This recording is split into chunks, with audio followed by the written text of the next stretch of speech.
J'adore les mots, j'adore les mettre en bouche. Et les mots sont goûtus, les mots ont du son et les mots font beaucoup d'images.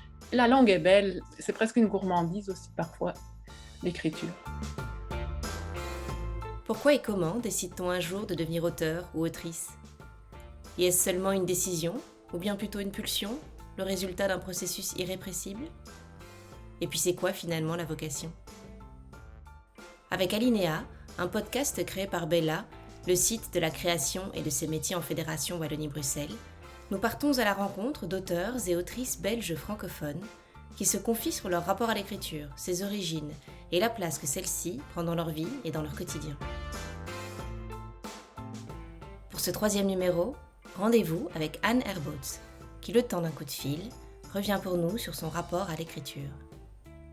À la fois peintre, autrice et illustratrice pour la jeunesse, Anne Herbots est une exploratrice de la narration sous toutes ses formes, se situant toujours dans l'entre-deux du texte et de l'image. Remarquée très jeune par la critique, et notamment 2 fois primée à la prestigieuse Foire de Bologne, elle a publié plus d'une 60aine d'albums, essentiellement chez Casterman et Esperluette. Des albums comme Que fait la lune la nuit, Le petit souci, Petite météorologie ou Je ne suis pas un oiseau. Désormais, elle développe aussi à l'École des loisirs une série poétique dont le 3e tome, Matin miné à l'intérieur, vient de paraître. Elle a également publié chez Casterman Quand Ada reviendra-t-elle, qui aborde le deuil et l'absence. Et cerise sur le gâteau, Anne Herbots vient de remporter le prix triennal de littérature jeunesse de la Fédération Wallonie-Bruxelles. Je suis Aurore Engelen et vous écoutez Alinéa.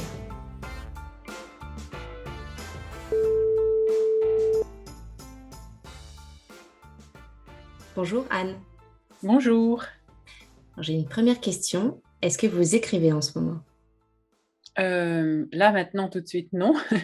Pour l'instant en fait, point de vue création, je suis un peu à l'arrêt depuis un mois. J'ai tendance à oublier, je crois que c'est ma tête qui fait exprès, d'oublier que quand, il y a des parutions, en fait, il y a une sorte de vie publique qui apparaît. Alors c'est parfois fort, parfois moins fort selon les années, mais en fait vers l'automne, il y a la plupart des parutions, sortent en automne et alors tout d'un coup, en fait, il faut sortir de l'atelier et parler des livres, faire des rencontres et donc moi, je sais rarement faire les 2 ensemble. Donc c'est une période où je sors de l'atelier, mais donc je ne suis plus en phase de création. Est-ce que vous avez besoin de consacrer des phases à la création justement et de vous couper du reste du monde pour pouvoir les exploiter pleinement ? Oui, j'ai besoin de temps devant moi, de temps dans ma tête.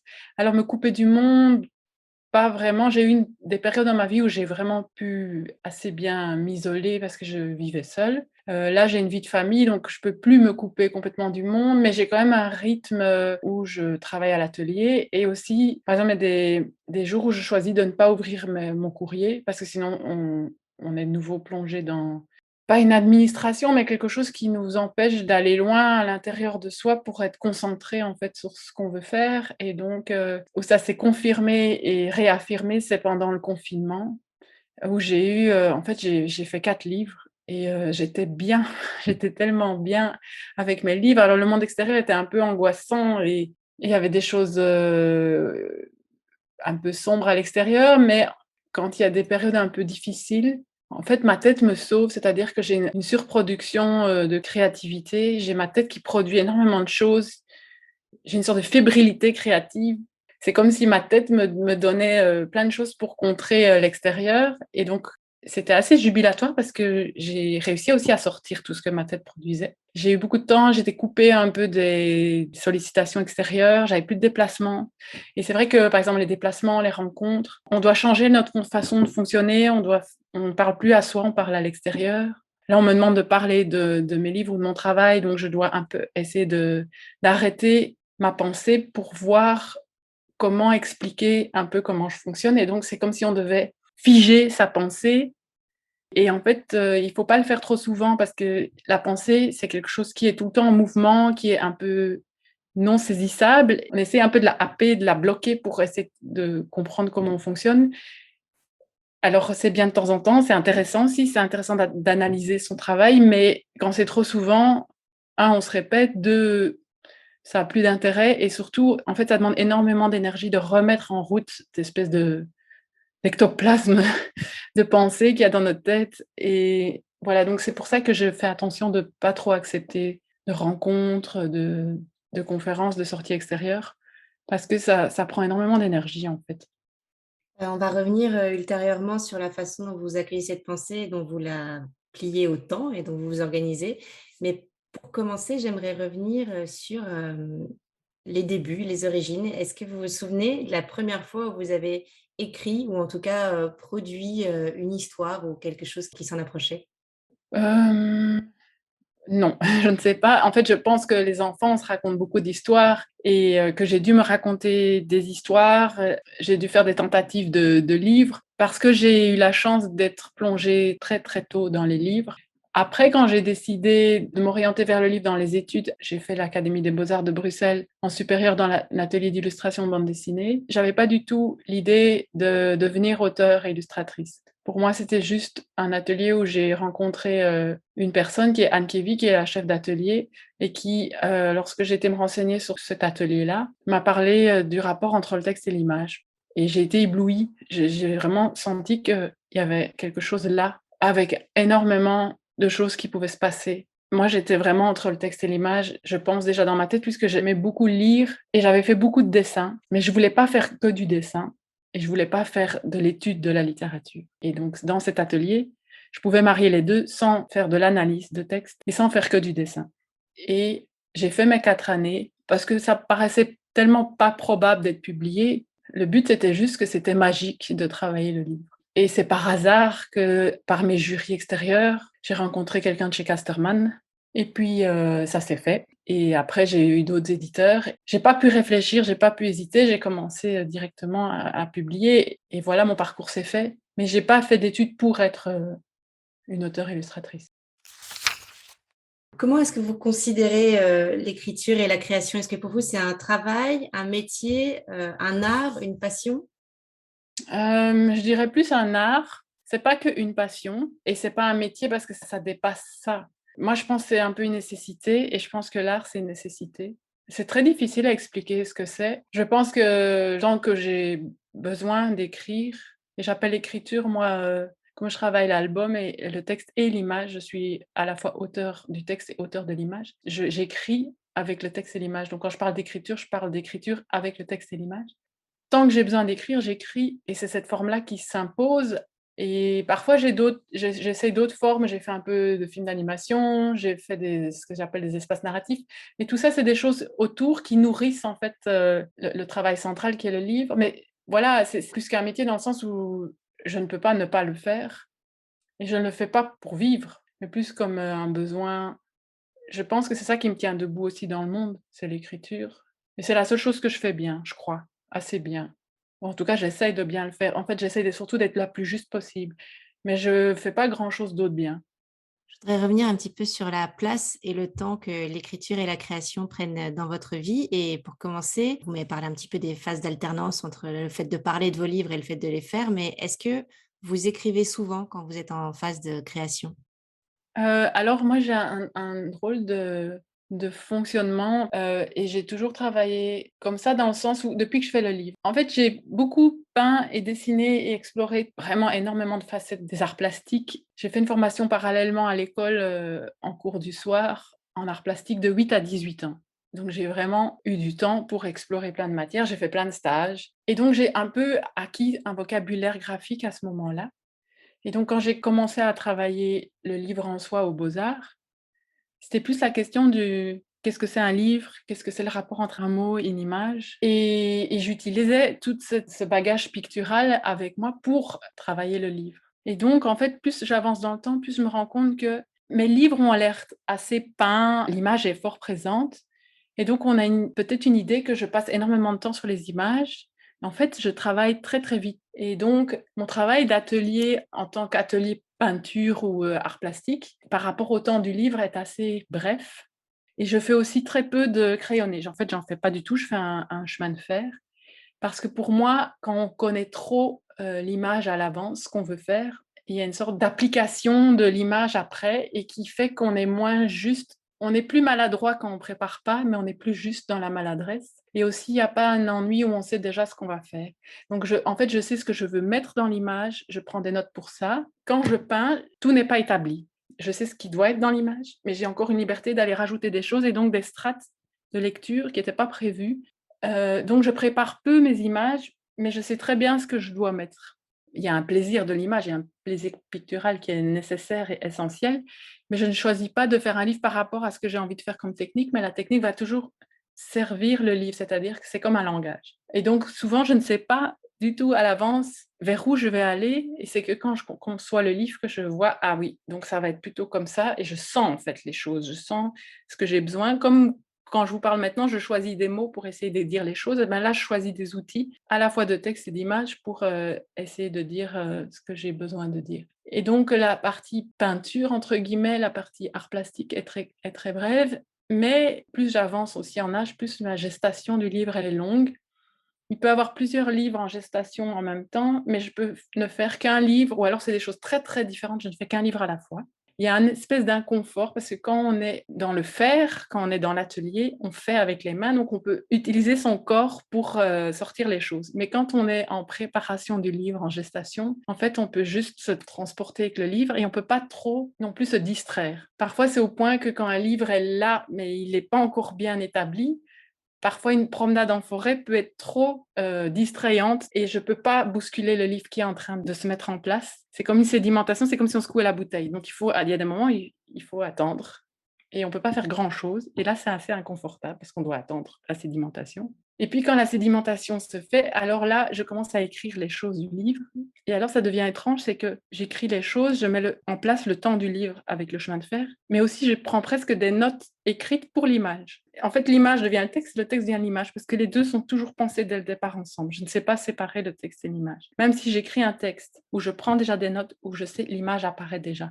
Voilà, j'ai besoin de temps, où je fais rien, où je ne peux pas me distraire, où je ne peux pas secouer ma sédimentation. Et ça, c'est des temps longs. Et puis, j'ai les temps d'atelier, où c'est presque un peu une libération parfois, quand l'image se passe bien. Parfois, il y a les questions d'image qui viennent aussi bloquer un peu, parce que je ne veux pas faire de l'image juste esthétisante ou juste plaisante ou juste l'image qui bavarde. Je veux une image qui ait sens. Donc, parfois, il y a aussi des questions qui se font au moment de la peinture. Mais souvent, c'est la peinture, c'est le moment où on peut sortir les choses concrètement. Et le chemin de fer aussi. Quand je mets le chemin de fer à plat, c'est comme si je mettais une partition temporelle du livre et donc je maîtrise un peu, ça y est, je l'ai attrapé. J'ai pu l'étaler, le sortir de moi et donc il y a des choses qui se mettent en place. Vous parlez de partition, vous parlez beaucoup d'images aussi. Vos livres sont souvent, lus à voix haute, j'imagine. Est-ce que pour vous, les mots sont aussi du son ou en tout cas, comment est-ce que vous travaillez cet aspect, dit des textes que vous produisez, que vous écrivez? Alors c'est vrai que j'attache beaucoup de sens aux mots. En fait, pas de sens, j'adore les mots. J'adore le jouer, j'adore les mettre en bouche et les mots sont goûtus. Les mots ont du son, parfois plus de son que de sens. J'aime bien re-questionner la langue aussi. Quand on répète un mot entre deux virgules, en fait, un mot anodin reprend une valeur autre et un mot répété prend pas le même sens la deuxième fois. J'aime beaucoup, je pense, interroger la langue, la retourner, jouer, et les mots font beaucoup d'images.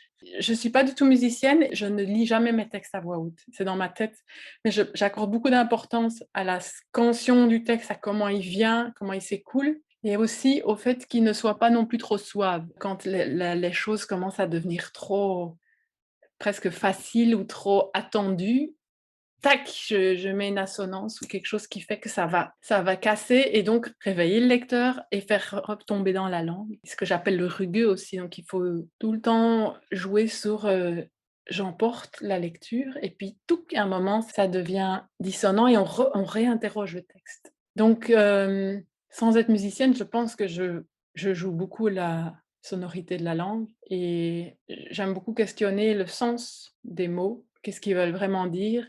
La langue est belle, c'est presque une gourmandise aussi parfois, l'écriture. Est-ce que justement vous écrivez ou travaillez en silence ou en musique ou est-ce que ça dépend de la phase de travail dans laquelle vous êtes? Alors ça dépend de la phase de travail. Quand je suis dans l'écriture, je suis plutôt dans le silence.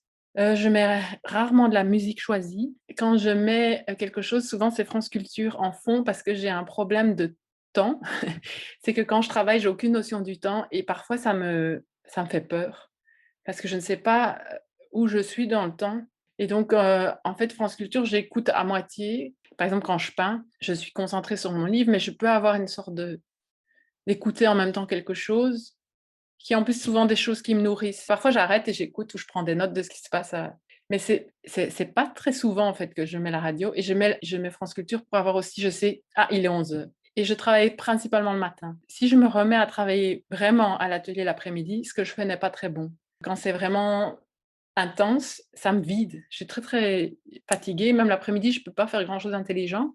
Alors, il y a des périodes où quand je peins et que c'est moins intense, je peux travailler longtemps. Mais souvent, c'est la matinée que je suis efficace. Et donc quand j'écoute, c'est les émissions du matin et là, j'ai un peu des c'est pas comme si j'écoutais la BBC, que j'avais Big Ben pour me dire: «Voilà, il est telle heure». C'est presque pour me rassurer dans l'écoulement du temps. J'ai aucune notion du temps et j'ai besoin de me rassurer, en fait. Est-ce que vous pouvez me parler de votre endroit préféré pour écrire, travailler, créer? Est-ce que vous pouvez peut-être me décrire votre atelier et me dire comment vous vous y installez? Alors, je peux difficilement écrire en bougeant, en voyageant. Il faut que je sois ancrée dans un lieu, au calme et seule. Avant, souvent, les périodes où j'arrivais à avancer très, très fort dans les livres, c'était des lieux de vacances, que je connaissais. Mais maintenant, comme avec la vie de famille, c'est plus possible parce que les vacances, on n'est pas seul. Et donc là, c'est vraiment les périodes, oui, où il y a les horaires scolaires. Je sais qu'à telle heure, je peux monter et là, je suis dans l'atelier. C'est un atelier qui est un peu isolé dans la maison. Je vois des arbres, il y a beaucoup de silence et c'est là que je me concentre, oui. Je peux pas travailler dans un lieu public ou à l'extérieur ou par contre, prendre des notes, souvent en voyage, je prends des notes de ce que je vois, après des rencontres, mais c'est plus des choses qui me nourrissent et qui sont en train de rajouter du limon à ma sédimentation et c'est après que la sédimentation se fera. Donc je happe plein de choses quand je lis. Je me rends compte que les sujets parfois que je sais même pas qu'ils sont en train de se préparer, bon, c'est toujours autour du temps.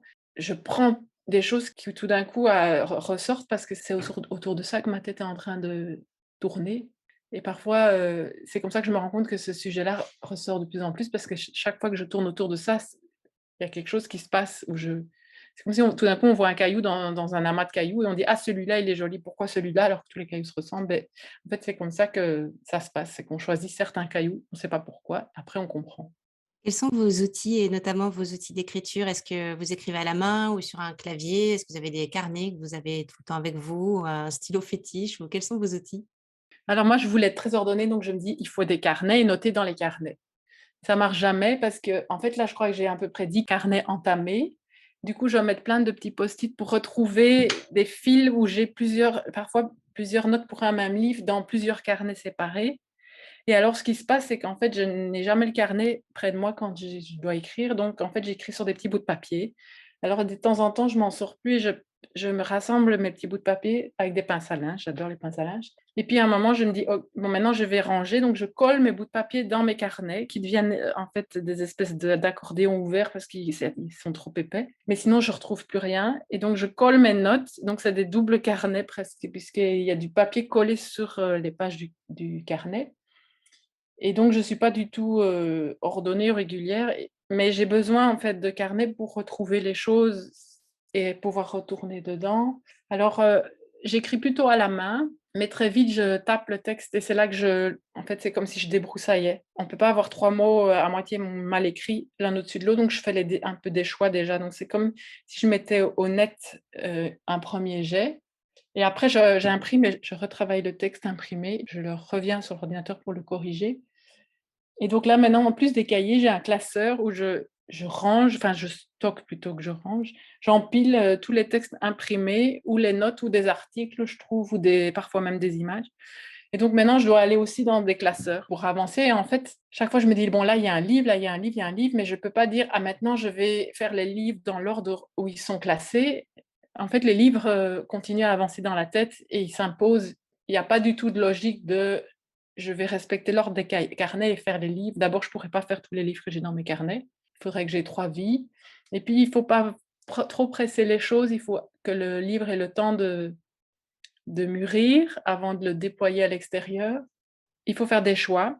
Il ne faut pas vouloir tout mettre Et puis il y a des livres qui se télescopent, des sujets très récurrents qui viennent et parfois il faut les laisser vieillir et puis il faut apprendre à lâcher.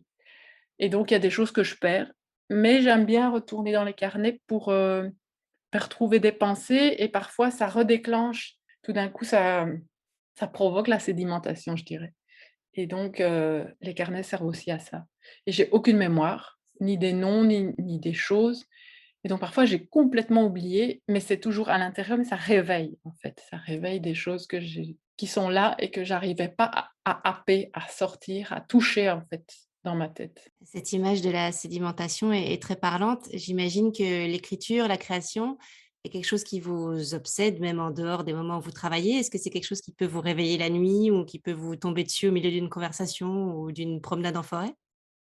Oui, parfois j'ai des livres qui arrivent la nuit et c'est parce que la nuit, je pense que c'est l'état où il y a plus rien et en fait, il y a une concentration absolue de la tête. C'est tout d'un coup, la dernière phase de sédimentation se fait là, en fait. Et parfois, c'est très fragile parce que si on veut noter très vite, eh ben, on se coule la bouteille. Parfois, ça paraît très clair et puis on se réveille et en fait, on se dit: «Il faut noter très vite». Parce que c'est comme si tout d'un coup, il y avait une sorte de limpidité d'un livre, la construction totale qui est d'une évidence et d'une limpidité, du coup, d'une solidité, mais qui est en fait très fragile. En fait, c'est comme si la nuit, on avait une vision d'ensemble. Comme les rapaces nocturnes, ils peuvent tourner la tête et ils voient à 260 degrés. C'est comme si la nuit, on avait tout d'un coup cette vision de rapaces nocturnes. Donc c'est une sorte de hyper concentration et je pense que c'est pas juste ah voilà, c'est l'inspiration, c'est parce qu'on a travaillé pendant des mois un livre.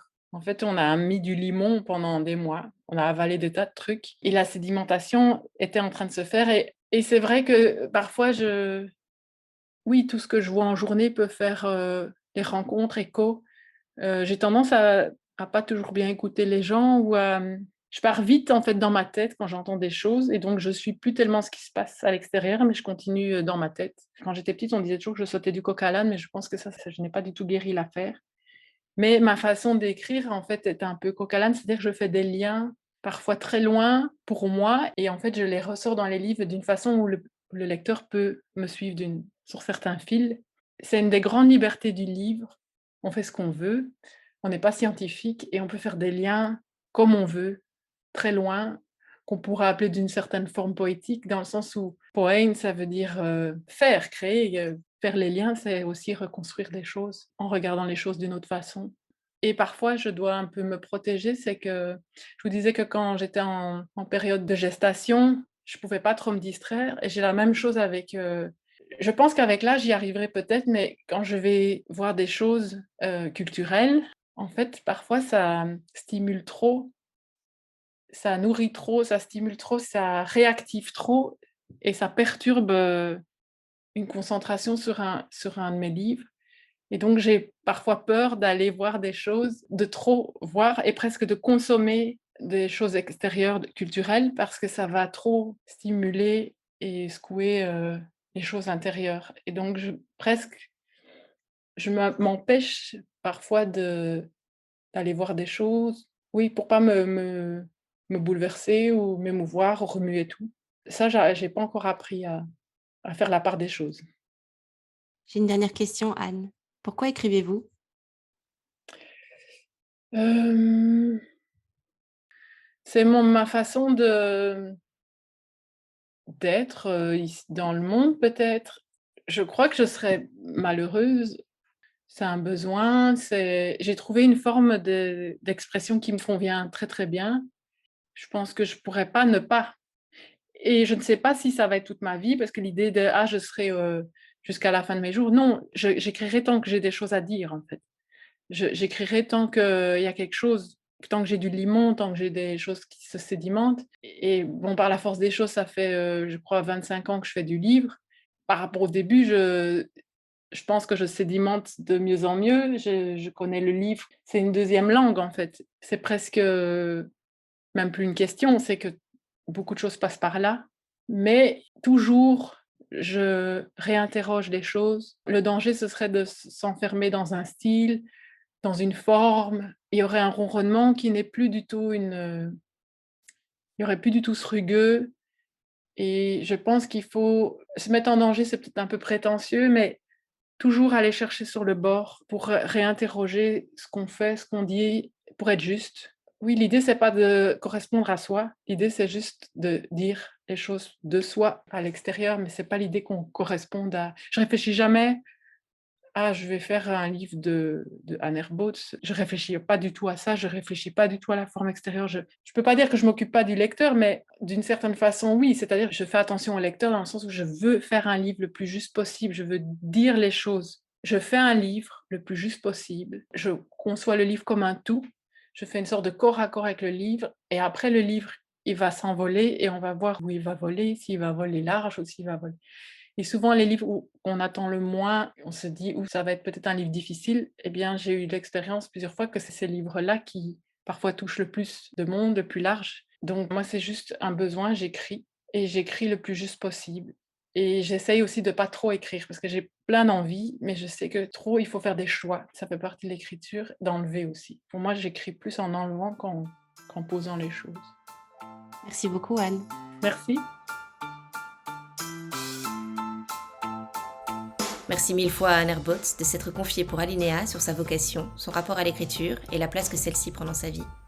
Merci à vous de nous avoir écoutés et merci à Bella de soutenir la création en Fédération Wallonie-Bruxelles et d'avoir rendu ce podcast possible. Si vous l'avez aimé, n'hésitez pas à vous abonner, le liker, le commenter, le partager et lui mettre plein de belles étoiles. Rendez-vous dans quelques semaines pour les prochains épisodes.